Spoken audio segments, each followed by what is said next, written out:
Hey guys, my name is Kelsey and welcome back to my channel. So today we're going to be doing my January wrap up. The funny thing is I actually recorded this a week ago and I went to edit it and I'm like, this is horrible. I hate everything about it. So now I'm redoing it. I'm super proud of myself for the month of January. I read 6 books. 6, I don't think I've ever done that before in my life. So, yay me. First book we're going to talk about is You by Kepnes. So, You is about a boy. His name is Joe Goldberg. Yeah, Joe Goldberg. And he works at a bookstore, and one day a girl walks in. Her name's Aveyard, and he is just taken aback from her. He just decides that she's perfect and he has to know everything there is to know about her. So what does he do? He Googles her and he finds all of her social media and he learns everything there is to know about her. Joe becomes infatuated by Beck and he just decides that he has to control her life and make her his. So he starts taking her life into his hands and murdering people and dictating what happens to her, and he's pretty psycho. And he's willing to do whatever he can for Beck, no matter what, even if it includes murder. So this book, I have very mixed reviews about it, and I think the reason I don't really care for the book is because I made the mistake of watching the Netflix series first, because I love the Netflix series. I think I love Joe in this series, and even though he's a psycho and he's crazy, you just have to love him. But I hated Joe in this. I thought he was way more creepy and disturbing and just psychotic in the book versus in the show. And Beck, I couldn't stand Beck in the book. I mean, maybe she's a typical New York girl and I just don't know it, but I can't stand Beck, and there are just so many things I didn't like. I didn't like the writing in it. I found the book to be very repetitive and redundant. I felt like I've read a similar story like this in the past, and then I felt like it was repetitive. Like I would read one chapter, and then 5 chapters later, the same thing's happening, and so that just gets old. It was very slow, and it just I wanted to be done with it like 100 pages in. So for You by Kepnes, I gave this book a 2.5 out of 5 stars. I wish it would have had a better review from me, but it just doesn't. So, sorry, You. The next book we're going to talk about is The Woman in the Window by A.J. Finn. So this book, I love this book. This is about a woman who has agoraphobia. And so she has been stuck inside her house for 10 months because she has a fear of going outside. And then one day, she thinks she sees a murder. So she calls the cops, and the cops come over to investigate, and they say the murder never happened. And so she pretty much takes it upon herself to figure out if this woman was actually murdered, or if she's seeing things, if she's delusional, like what the freak is up. I love this book. I feel like it is a retelling of an Alfred Hitchcock movie, Rear Window. And I think that movie was done in the 60s, maybe the 50s. And I think A.J. Finn did that movie justice with this retelling of it. Sorry, my dog's right here. He modernized that movie and was able to put it into a book, and he did a fantastic job. The way he was able to make you feel how Anna felt about the whole situation of being stuck in the house, and her family's not with her, and she's just by herself, and she can't leave. He did a very good job of describing agoraphobia and making you think about what it would feel like for you if you had agoraphobia, and I loved that. This book had me on the edge of my seat, and I could not wait. I just don't want to put the book down. I wanted to know what the freak happened. I was obsessed. And then when I finally reached a certain point, like something happened in the books where I wasn't expecting it at all, and I was totally astonished. Like, are you freaking kidding me? I did not see that coming. And then the ending, had no freaking clue. Like, so it definitely had some sparks, like some surprises. This book had a ton of surprises, and I loved it. I'm giving this book a 4 out of 5 stars. So, AJ Finn, Woman in the Window, if you haven't read it, you need to read it, because it will have you on the edge of your seat the entire time. The next book that we are going to talk about is Runaway by Harlan Coben. This book is about a man who has a daughter that ran away from college, and she's been missing for about 6 months, and then one day in Central Park, he runs into her, and he tracks her down, and he tries to get her to come with him, but she doesn't, because she is stuck in a very toxic relationship with a boy who's not a very good person, and he's gotten her addicted to drugs. And so she chooses her boyfriend over her dad, and so her dad lets her go. There isn't anything he can do to stop her, and then something bad happens, and it involves his daughter, and he doesn't know what happened to his daughter, where she is. He just knows that if he does not find her right now and bring her home, something bad can happen to her, or might have already happened to her, but he has to find out, and he will stop at nothing to save and protect his daughter before something happens to her. So the way Harlan Coben wrote this story was amazing. It was written, each chapter is from a different person's point of view that is connected to the main character's daughter. And I love that. It's 3 different people that are all entwined together, and in the end they all come together, and when they finally do, you're like, no freaking way, are you serious? So he did a fantastic job of doing that, and it wasn't confusing at all. Like, when it switched characters, I wasn't expecting that, and then like once I realized what was going on, it was super easy to get through. This had so many twists and turns through the whole entire story, to where I was shocked. And I was just shook by all the bad stuff that happens in the story. When reading it, it made me wonder, like, if this was my kid, would I do the exact same thing? And I totally would. Like, it really makes you stop and think of what would happen if this was real life. And he has such a good job at making it seem so realistic. And I wouldn't actually doubt if there have been situations like this in the past or in real life where a parent has done something along these lines to protect their child. And I loved it. So many twists and turns. You can't go wrong with it. This book has everything you need. It's definitely a mystery thriller, and you will not regret reading this book. So Harlan Coben, The Runaway. I am definitely giving this book a 4.5 out of 5 stars. So the next book that I'm going to do is actually 2 books, because they are a part of the same series. And those books are the Red Queen series. So I have Red Queen and you have Glass Sword. I read these both in the same month, and I don't regret it. So Red Queen is about a world that is divided based on blood. So you have reds and you have silvers.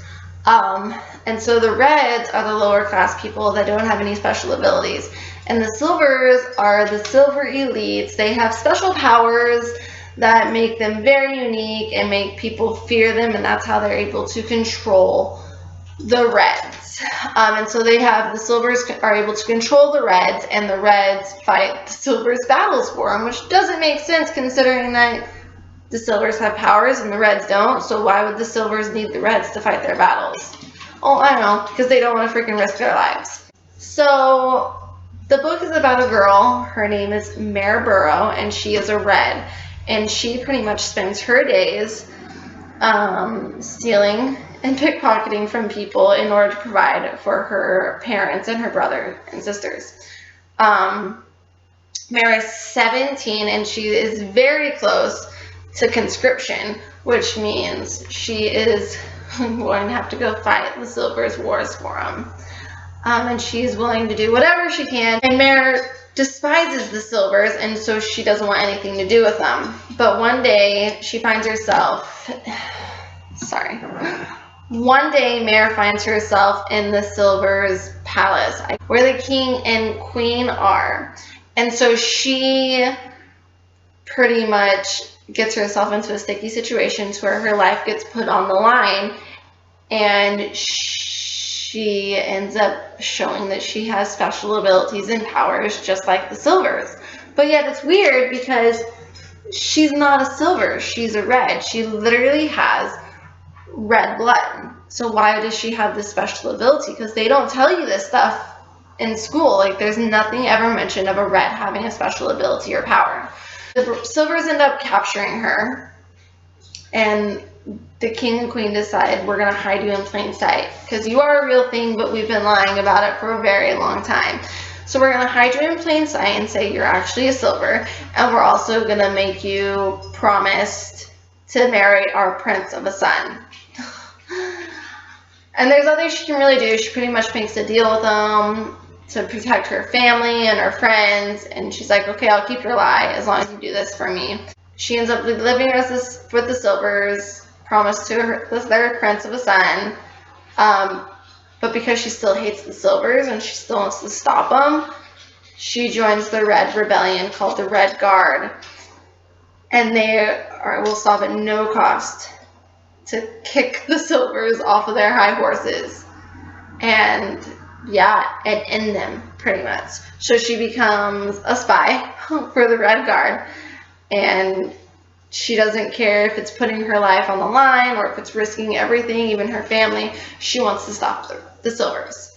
This book had everything. It had a love triangle that just draws you in. You're like, who's she gonna pick? It has a freaking heinous freaking queen that's very similar to Cersei Lannister, and then it has a popular rich snob that you just hate, but you love her at the same time, and it has like sadness and freaking twists, and I loved it. I kind of found this book to be very similar to freaking X-Men. I don't know why, but some of their abilities, I guess, I felt like were stolen from X-Men. And that's okay, nothing wrong with it, because it is a different, it's a fantasy, it's a different world, pretty much, altogether. So there's nothing wrong with it having similarities to X-Men, but it was kind of like, is this what the world would be like if Magneto ended up defeating all of, or controlling all of the regular people that don't have that special gene? I wonder. Anyhow, I loved Red Queen. It was an amazing book. So I thought, I have to read the next one. I can't wait to read it. So I went out and bought Glass Sword. Glass Sword. Glass Sword. I have very mixed feelings. This is book 2 from Red Queen. And it starts off right where the book 1 ends. And I thought that was fantastic because it just throws you right into it. You don't skip time at all. And there's freaking a battle and a fight for her life in the very first 50 pages or so. And so that threw me off guard, but I loved it. But then the rest of the book entails her going out with the Red Guard and trying to find other people who have her special gene and are Reds with the special gene. That was the rest of the book. I'm not joking you. And so it was very drawn out. Like, come on. We know what you're doing. We know you're going out and finding all these freaking Reds that have the same special ability. But you don't have to talk about it in every single chapter.